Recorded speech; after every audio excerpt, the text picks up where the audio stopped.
Assalamualaikum. Hari ini aku berada di Segamat. Pekan kecil yang aku selalu rindu, menyebabkan tiap minggu aku balik. Hari ini cuaca agak cerah juga, sebenarnya panas ni.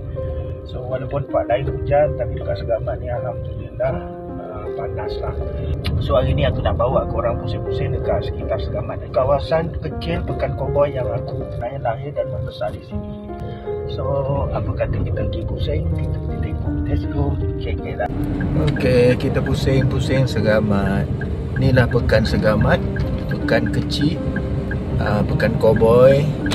Bangunannya pun tak tinggi, bangunannya rendah-rendah aja. Tapi ni pekan ni lah menyebab aku rindu. Setiap minggu aku akan balik berulang dari Lembah Kelang ke Segamat. Kedai Jekyll, dulunya bangunan panggung wayang diambil alih oleh Jekyll. Dulu Jekyll asalnya kat sini, kedainya kecil, tapi sekarang dah besar, berkembang seluruh Malaysia lah.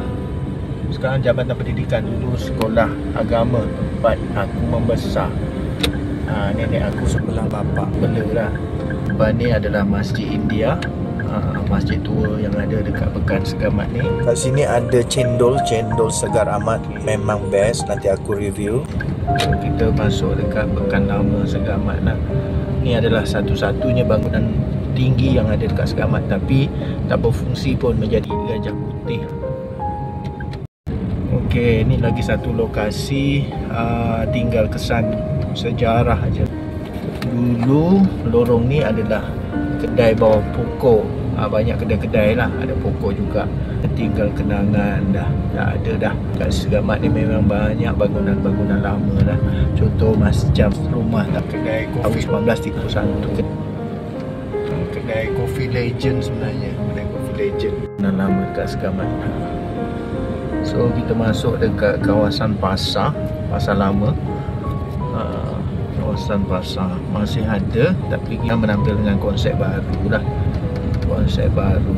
So memang semua bangunan-bangunan lama lah, patutnya dikekalkan.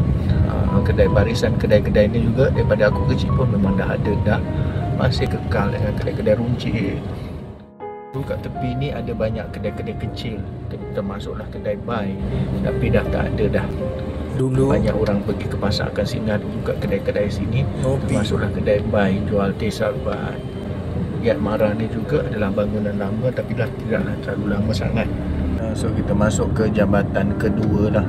Jambatan kedua, dulu kita ada satu jambatan aja, sekarang untuk melepasi Sungai Segamat ni ada 3 jambatan, 4 jambatan sebenarnya. Okey, kita dah melepasi jambatan kedua Segamat. Kereta api ni dibuat oleh zaman Sultan Abu Bakar.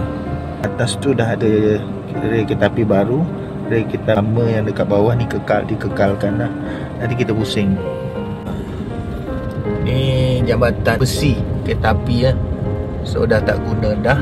Memang kalau ni salah satu lah dekat Semenanjung ni yang boleh lalu kat bawah ni.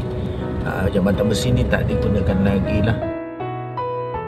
Okey, kita berada di luar, di jauh sikit daripada Pekan. So dekat sini adalah kawasan Lumur Batu. Di sini dah bermulanya, maksudnya kawasan sejarah Segamat ni agak lama lah, seawal tahun 1511. Kat sini terdapatnya makam-makam tua. Nanti insyaAllah kita akan ziarah. Antara yang dimakamkan sini adalah bendahara terakhir Melaka, Bendahara Tepok ataupun Paduka Tuan. Okey, tu aja kita dapat review hari ni. Lain kali kita review lagi ya.